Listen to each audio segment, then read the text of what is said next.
Isang matinding pagtutuos ang namagitan kina Kevin at Eugene. Si Benjo pala ay nagbalat kayong si Kevin. Matapos ang mahaba at may hirap na pakikipaglaban, si Eugene ang nagwagi.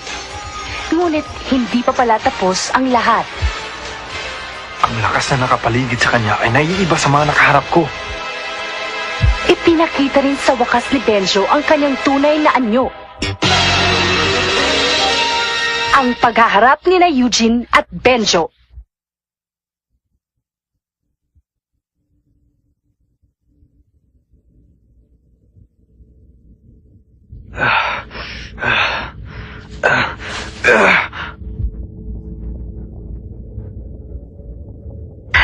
Yan si Benjo!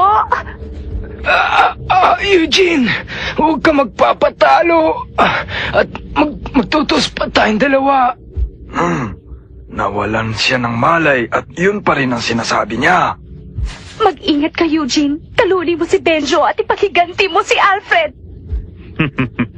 Magandang paglalaban ito.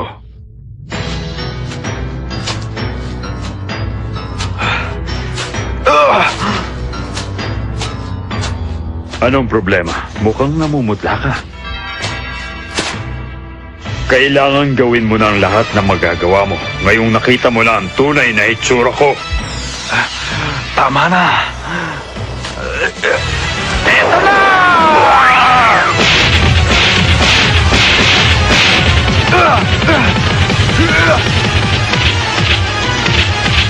Para sa'yo!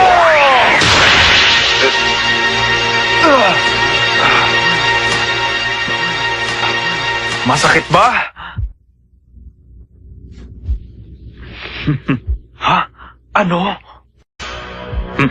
Yun na ba ang pinakamalakas na mga suntok na kaya mong ibigay sa akin, ha, Eugene?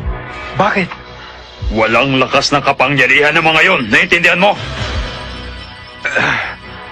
Naku, hindi matatalo si Benjo sa mga suntok na walang kapangyarihan. Ang problema ngayon, wala lang sapat na lakas si Eugene para gawin yon. Eugene, mag-isip ka naman ng paraan bago mahuli ang lahat. Kung ganon, sisimulan ko na ang aking pagsugod, Eugene.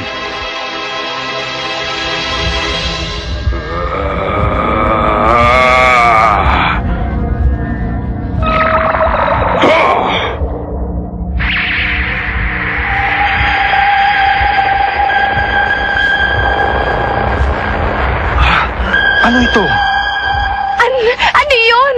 Ang sinulid ng kapangyarihan at iilan lamang ang maaaring makagawa niyan at isa na doon si Benjo na may lakas niyan.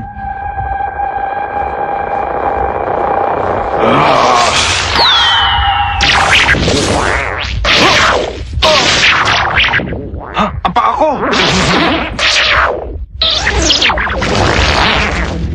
Nahuli ako!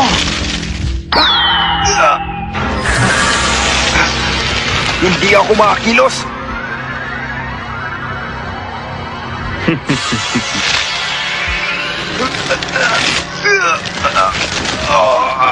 Pwede na kitang tapusin ngayon.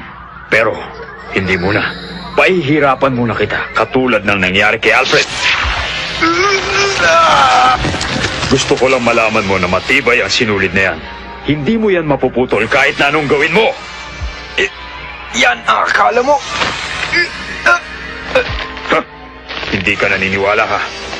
Kailangan pa palang patunayan ko sa iyo ang aking kapangyarihan. Eto na! Isa pa! How's this? Better?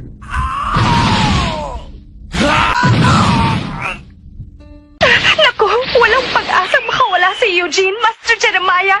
Pigilan mo si Benjo sa ginagawa niya. Ihinto mo ang labanan. Sige na! Mahirap yun! Ha? Kapag tinanggap niya ang pagkatalo, mapapasa kamay ni Benjo ang aking kapangyarihan. Hindi mahalaga sa akin kung sino magkakamit nito. Isang pangako yun na kung sino ang magwawagi dito ay siyang magkakamit noon. Master Jeremiah, hindi dapat mangyari yon. Kapag napunta sa kanya ang inyong kapangyarihan, maaari magdulot yun ang kapahamakan sa iyo at sa mga tao. Wala tayong magagawa doon. Master Jeremiah! Maghintay na lamang tayo. Hindi pa naman tapos ang paligsahan. Eugene!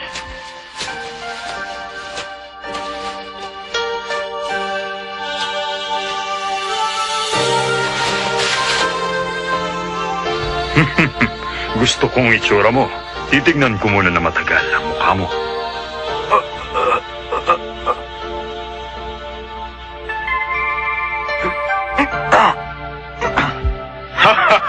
Anong nararamdaman mo ngayon, Eugene? Ano ba talaga ang gusto mo? Kung gusto mo akong tapusin, gawin mo na ngayon din. Maghintay ka lang. Hindi pa ako tapos sa'yo. Makapangyarihang spirito, dinggin ang aking panalangin. Makapangyarihang spirito, dinggin ang aking panalangin. Makapangyarihang spirito, dinggin ang aking panalangin. Makapangyarihang spirito, dinggin ang aking panalangin. Makapangyarihang spirito, dinggin ang aking panalangin. Makapangyarihang spirito, dinggin ang aking panalangin. Makapangyarihang spirito, Ano na dinggin naman ang ang aking sinasabi niya? panalangin. Ano na naman kaya to? Makapangyarihang spirito, dinggin ang aking panalangin. Ha? Ano to? Oh!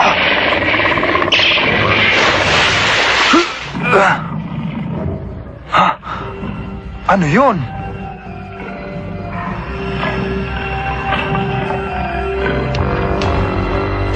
Yan ang mga alaga ko mula sa mundong aking pinanggalingan. Mga isda ng kaliliman. Mga isda? At heto, mabait at matapang na alaga ko. Ipapakita ko sa iyo ang kakayahan nila. Yan ka!